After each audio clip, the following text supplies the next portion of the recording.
नमस्कार दोस्तों, हमारी आज की कहानी है बेबसी।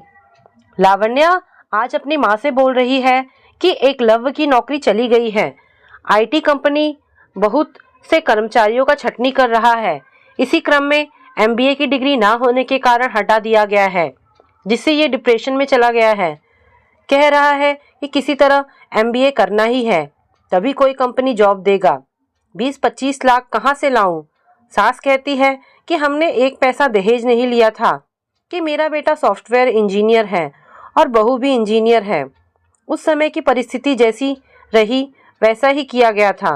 अब शादी के 2 साल बाद ऐसी विकट स्थिति में बेटा के ससुराल वाले ही सबल बने ताकि उनकी बेटी दामाद खुशहाल जिंदगी हो। लावण्या की बातों से लग रहा है कि उसके ससुराल वाले उसके घर से अब दहेज की मांग कर रहे हैं। देख बेटा, जैसे तेरी पढ़ाई लिखाई में हमने कुछ खास खर्च नहीं किया है, स्कॉलरशिप से पढ़ा है तुमने और तू खुद भी कमाती है। एकलव्य से ज़्यादा प्रैक्टिकल है तू। इंजीनियरिंग प्लस एमबीए की डिग्री है तेरे पास। हाई एजुकेटेड बेटी को सौंपा है हमने, फिर कैसी डिमांड कर रहे हैं वो लोग? बल्कि तू उन लोगों के बेटे से ज़्यादा एजुकेटेड और समझदार है। आईआईटी रुड़की से पढ़ी हो, अब तुमसे ऐसी ओछी बातें करते हैं वो लोग। लावण्या की माँ तनिक गुस्सा दिखाते हुए बोली, नहीं माँ, ऐसी बात नहीं है। उसकी नौकरी छूट गई है, इसलिए फ्रस्ट्रेशन में है।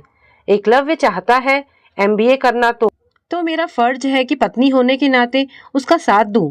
हमारा प्रेम विवाह है, इसलिए उसे ऐसे में अकेले नहीं छोड़ सकती। तब ठीक है, तेरे पापा आते हैं तो बात करती हूँ, कोई ना कोई उपाय निकालेंगे।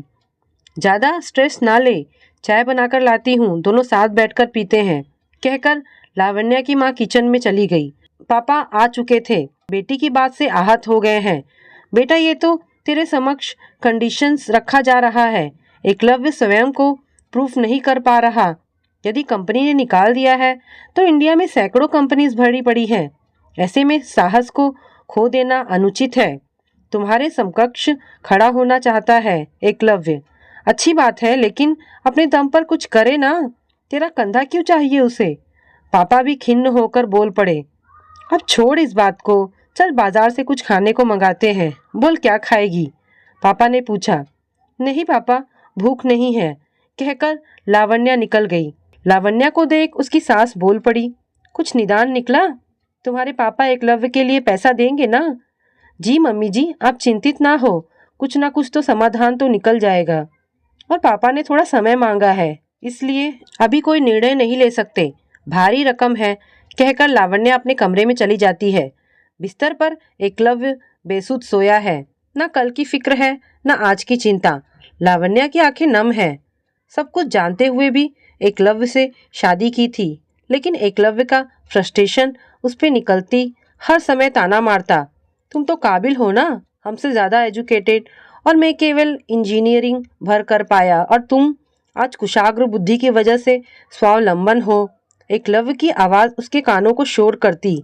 आज उसे एहसास हो रहा है, एक पुरुष अपनी पत्नी के समकक्ष होना चाहता है, या ज़्यादा कम नहीं, असहाय तो बिल्कुल नहीं। चाहता तो दूसरी नौकरी ढूंढ सकता है, किंतु ईगो के आगे सब कुछ बेमानी है। सोचते सोचते उसकी आंखें लग गई। सुबह उठी तो एकलव्य कमरे में नहीं था। लावण्या उठी और सीधे बाथरूम में घुस गई। ऑफिस जाने का समय हो रहा है। जल्दी से तैयार हो हॉल में आती है। सासू माँ ने नाश्ता बना रखा था। खा पीकर निकलने को हुई कि एकलव्य की आवाज़ आई, तुम आज से ऑफिस नहीं जाओगी।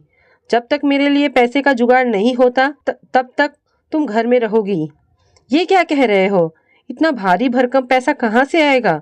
तुम अपने पापा से बोलो देने के लिए, लेकिन पापा के पास नहीं है। मेरी पढ़ाई में उनके पैसे नहीं लगे तो तुम्हें कहाँ से देंगे वो? पापा मामूली से क्लर्क थे, अब रिटायर हो गए हैं, और छोटा भाई भी अपने स्कॉलरशिप के बदौलत इंजीनियरिंग पढ़ रहा है।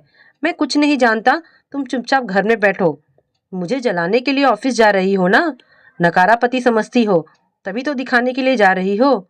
जो समझना है समझो, पर अब मेरा धैर्य जवाब दे रहा है। तुम्हारे लिए फूटी कौड़ी भी नहीं देंगे पापा।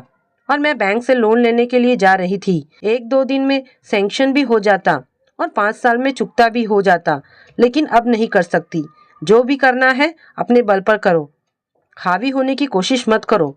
लावण्या की बात से एकलव्य चकरा गया और माफी मांगने लगा, लेकिन लावण्या को अपने पति का पुरुत्व दिखाना अनुचित लगा, इसलिए 4 बातें सुना ऑफिस चली गई। तो दोस्तों, ये कहानी आपको कैसी लगी मुझे कमेंट करके अवश्य बताएं। धन्यवाद दोस्तों।